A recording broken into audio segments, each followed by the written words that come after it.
Picture चालू करो बे। आज देश के लोग खुश नहीं हैं अध्यक्ष महोदय, परेशान हैं, तमाम समस्याओं से घिरे हुए हैं, तमाम समस्याओं से घिरे हुए हैं और उन समस्याओं का हल आप निकाल नहीं रहे हैं। हाँ ठीक है, उसका भी बोल लेंगे, समय आएगा तो उसका भी बोल लेंगे, बल्कि कल समय आ रहा है, चुनाव पे चर्चा होगी, उस पर भी बोलेंगे।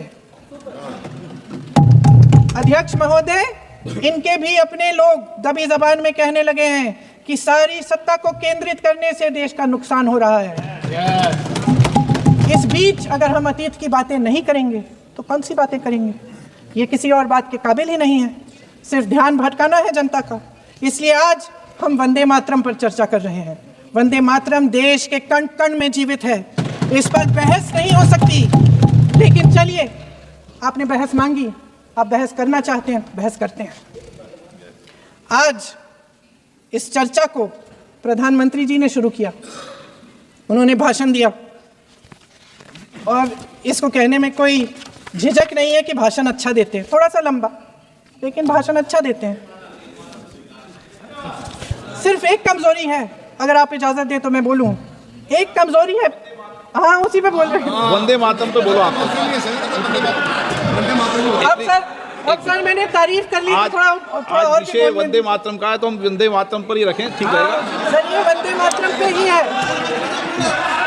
सर। आपने प्रधानमंत्री जी तक सुना था, अब तो शुरू नहीं हुए। सर भाषण बहुत अच्छा देते हैं, लेकिन तथ्यों के मामले में कमजोर पड़ जाते हैं, बहुत कमजोर। इसमें भी एक कला होती है कि तथ्यों को किस तरह से जनता के सामने रखा जाए। मैं तो नहीं हूं, जनता की प्रतिनिधि हूं, कलाकार तो नहीं हूं। इसीलिए मैं भी सदन के सामने कुछ तथ्य रखना चाहती हूं, लेकिन सिर्फ तथ्य के रूप में रखना चाहती हूं।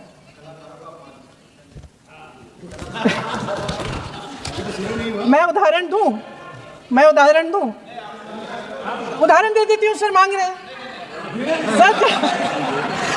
सर वंदे मातरम के बारे में, वंदे मातरम की जो सालगिरह पे आपने एक बड़ा कार्यक्रम आयोजित किया था, उसमें प्रधानमंत्री जी ने भाषण दिया।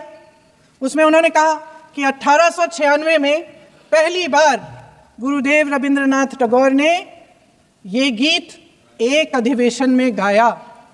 उन्होंने ये नहीं बताया कि कौन सा अधिवेशन था, हिंदू महासभा का अधिवेशन था, आरएसएस का अधिवेशन था, किस बात से कतरा रहे थे कि ये कांग्रेस का अधिवेशन था। और उदाहरण दूं कि मैं अपना भाषण जारी रखूं। वंदे मातरम में नेहरू कहते हैं जो आइडियाज निहित हैं वो मॉडर्न इंडिया के आइडिया नहीं है, वो मॉडर्न नेशनलिज्म के आइडिया नहीं है। इसलिए मैं चिंता में हूं कि मुझे वंदे मातरम को रखना है या नहीं रखना है। आप सोचकर देखिए, देश के पहले प्रधानमंत्री जिसके विषय में अभी माननीय प्रियंका जी ने भी बहुत कुछ बताया कि once and for all Nehru ji के ऊपर चर्चा हो जाए।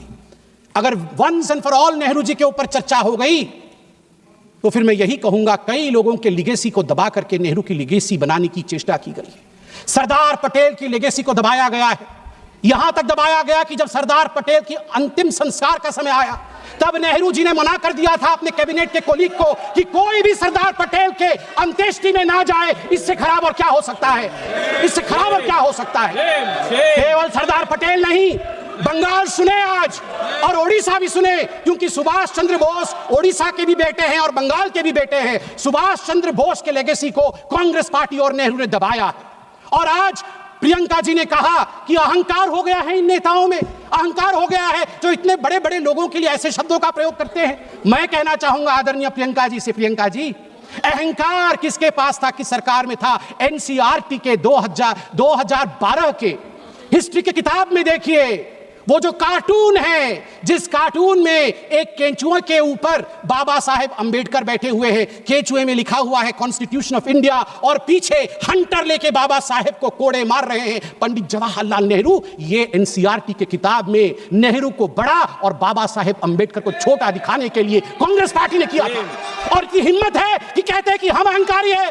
बाबा साहेब अंबेडकर को जो कोड़े मारने के कार्टून को एनसीईआरटी की किताब में छाप सकता है, मैं उनसे पूछता हूं कि आप अहंकारी हैं या हम अहंकारी हैं।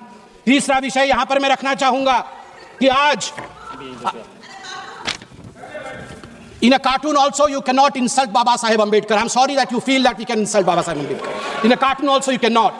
आज मैं कोट करना चाहूंगा श्री अरविंदो को, श्री अरविंदो जी को कोट करना चाहूंगा। महर्षि अरविंद कहते हैं, जब उनसे उनके शिष्य ने पूछा कि कांग्रेस पार्टी ने कई पैराग्राफ हटा दिए, केवल 2 स्टैंजा ही रखा है, दुर्गा नाम था उसमें, सरस्वती जी का वर्णन था, इसलिए हटा दिया गया। तो अरविंदो जी 1939 में झन्ना जाते हैं और अपने शिष्य को कहते हैं, मैं कोट कर रहा हूं, अंग्रेजी में ही कहा था, अंग्रेजी में बोलता हूं। Sir Aurobindo commented, but it is not a religious song, it is a national song, and the Durga spoken of is India as the mother. Why should not the Muslims accept it? In the Indian concept of nationality, the Hindu view would naturally be there. If it cannot find a place there, the Hindus may as well be asked to give up their culture in future. उन्होंने कहा कि क्यों जो दुर्गा लिखा गया है वंदे मातरम में, उसमें अगर हिंदू व्यू भी है तो इतना कॉम्प्रोमाइज करके घबराने की क्या बात है? स्वाभाविक है, ये भारतवर्ष है, इस भारतवर्ष में हिंदू व्यू आएगा ही, सनातन का व्यू आएगा ही। क्यों नहीं आए? क्यों नहीं आए? अनादि काल से जो गंगा अविरल बह रही है, जो विचारधारा अविरल बह रही है, उस विचारधारा को हम एपोलोजेटिक होके, हम शर्मिंदा होके खंडित क्यों करें? महात्मा गांधी क्या कहते हैं वो भी सुन लेते हैं। महात्मा गांधी कहते हैं, no matter what its source was and how and when it was composed, it has become a most powerful battle cry among the Hindus and Muslims of Bengal during the partition days. It was anti-imperialistic cry. As a lad, when I knew nothing of Ananda Matha or even Bankim, its immortal author, Vande Mataram, had gripped me, and when I first heard it, sung it, it had enthralled me.